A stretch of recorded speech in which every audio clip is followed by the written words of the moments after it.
Nous avons pendant plusieurs mois été servis de narratifs selon lequel la Côte d'Ivoire était un pays tenu par un dictateur et que ce pays-là niait les droits fondamentaux des citoyens.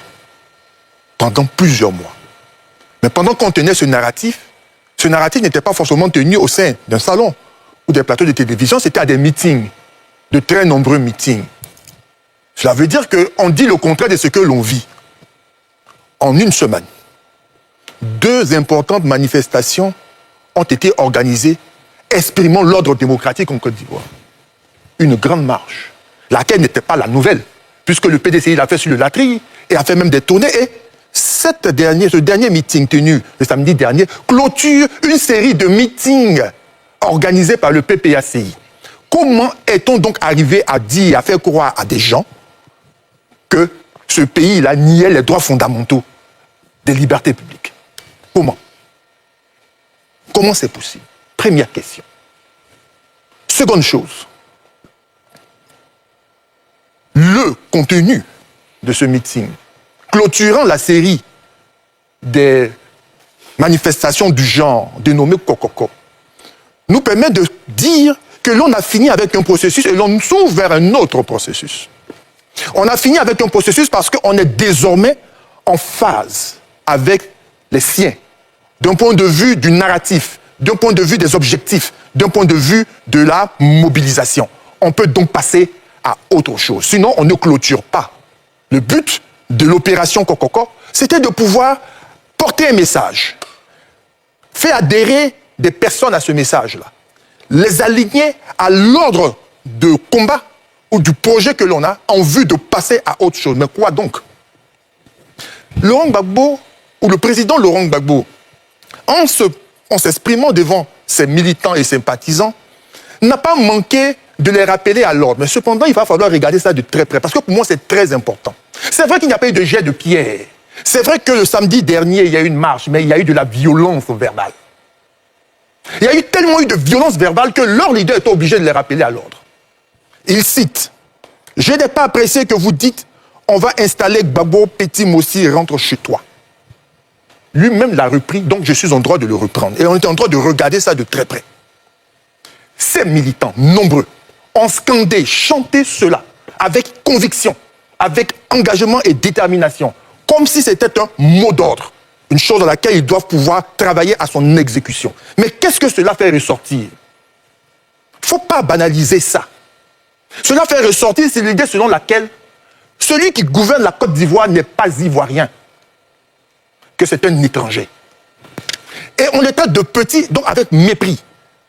C'est un groupe de personnes nourries et entretenues à cette idée qui, convaincus, l'ont exprimé, et ce, de manière décomplexée. Parce qu'on leur a servi ça. Parce qu'on les a entretenus avec ça. Aujourd'hui, on veut rattraper ça. Mais comment allez-vous le rattraper?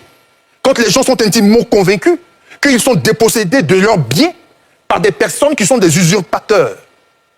Vous dites qu'il n'y a pas de jet de pierre, mais il y a pire que des jets de pierre. La violence, là, elle n'est pas que dans les points, elle est dans le propos. Et souvent, le propos est beaucoup plus létal qu'autre chose. Il faut les ramener à l'ordre. Je profite de cette lucarne-là pour dire et appeler tous les leaders de partis politiques, à quelque niveau que ce soit, de pouvoir sensibiliser leurs militants, afin que l'on ne dérive pas dans le discours.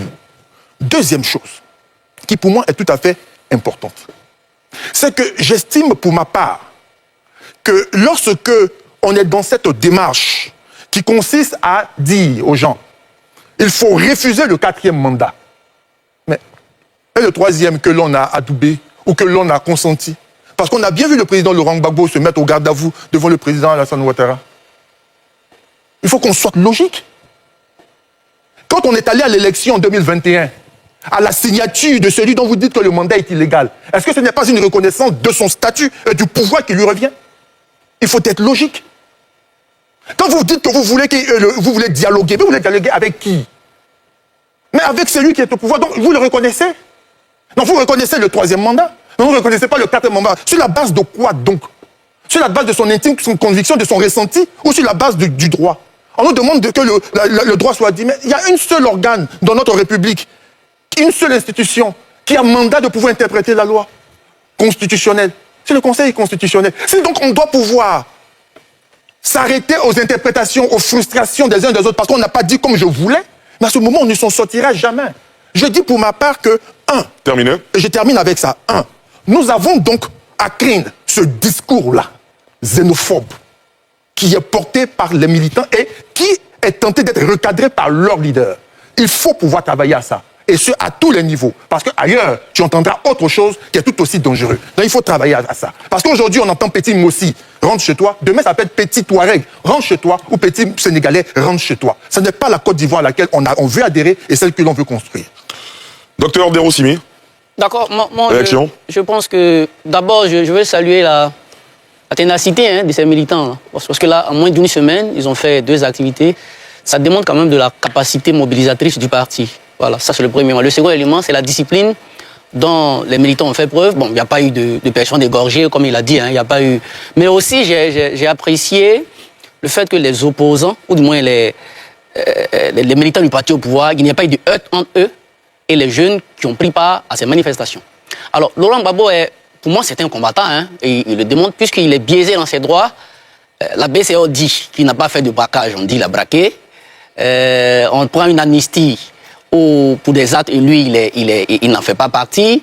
Il y a tout un tas de problèmes. Donc, il se bat, depuis lors, il se bat. Et c'est son droit, c'est légitime de se battre quand on est biaisé dans les droits. Ça, c'est le premier élément. Le deuxième élément, c'est son discours. Son discours, comment je l'analyse, c'est d'abord une réponse à celui du président de la République. Quand le président fait son discours du 6 août, il n'aborde point la question de la remise ou de l'éventuelle remise sur la liste électorale du président Gbagbo, de M. Thiam, de M. Guillaume Soro. On peut interpréter ça comme il est passé à autre chose. Deuxièmement, dans le même discours, M. Ouattara dit, et il insiste, c'est l'une des trames qui caractérise ses discours. Il parle peu, mais c'est rare discours depuis cette année électorale. Il rappelle toujours que les élections seront sécurisées. Parce qu'il sait qu'il y a une psychose qui s'empare de la population en période électorale. Donc c'est non seulement pour rassurer ses concitoyens, mais c'est aussi pour dissuader toute velléité de déstabilisation.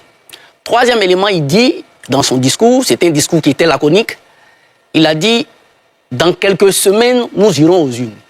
Alors, il est en train de briser en même temps tous ceux qui pensent qu'il n'aurait pas d'élection ou que les élections seraient reportées. Alors ça, on est en train de leur dire, il aura bel et bien élection. Alors, quand on prend le discours de Laurent Gbagbo vient dire non au 4e mandat, il n'aura pas de 4e mandat. C'est une passe verbale qui est en train de se faire. Pourquoi ce n'est pas prudent pour la cohésion sociale? Tout à l'heure, avant qu'on ne passe à ce sujet, il y avait la question de crise qui était en suspens. Je suis heureux parce que c'est une anecdote, mais qui a sa place. J'étais dans une ONG où on avait une fois besoin d'un conférencier sur la paix positive. Et c'est Atubanga qui est venu nous rendre ce service. Voilà. La paix, ce n'est pas l'absence de conflit armé. C'est pas ça seulement qui est la paix. Il y a beaucoup de choses. On revient encore sur cette question de loi. Vous savez, en décembre 1994, lorsque le code électoral, les articles 49, 50 et 51 qui ont créé la polémique, ces articles ont été votés par le Parlement. Par le Parlement qui était à majorité PDCI. C'est la loi. Mais cette loi-là n'arrangeait pas l'opposant d'alors qui s'appelait Alassane Ouattara. Il a dit, ce code électoral m'empêche d'être candidat. Mais c'est la loi, mais tel qu'il était fait sur mesure. Ça ne l'arrangeait pas. En 2000, ces 3 articles du code électoral sont transposés dans la Constitution en l'article 45. Alassane Ouattara, sachant très bien que ça ne l'arrangeait pas, a appelé avec le RDR ses militants à voter oui.